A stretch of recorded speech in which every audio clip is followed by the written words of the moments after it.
ಮಹಿಳೆಯೊಬ್ಬರಿಗೆ ಮನೆ ಹಂಚಿಕೆಗೆ ಸರ್ಕಾರ ನಿರ್ಧಾರ. ನಿವೇಶನ ಕೊಡೋಕೆ ಬಿಜೆಪಿ ಪಡೆ ವಿರೋಧ.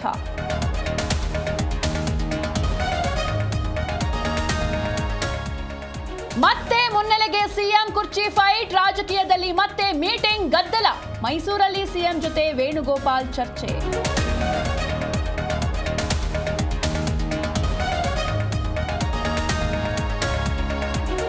ಓಂ ಶಕ್ತಿ ಮಾಲಾಧಾರಿಗೆ ಕಲ್ಲೆಸೆದವರು ಅಂದರ್. 3 ಅಪ್ರಾಪ್ತರು ಪೊಲೀಸರ ವಶಕ್ಕೆ. ಓಲೈಕೆಯಿಂದಲೇ ದುರಂತ ಅಂತ ಬಿಜೆಪಿ ಕಿಡಿ.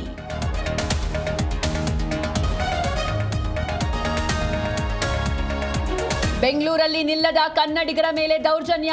ಎಎಂಸಿ ಕಾಲೇಜಿನಲ್ಲಿ ವಾರ್ಡನ್ ಧಮಕಿ. ಕನ್ನಡ ಸಂಘಟನೆಗಳ ಹೋರಾಟ. ಆರೋಪಿ ಬಂಧನ.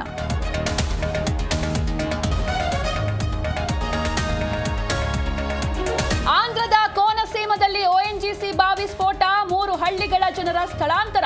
ವಿದ್ಯುತ್ ಉಪಕರಣ ಬಳಸದಂತೆ ಎಚ್ಚರಿಕೆ.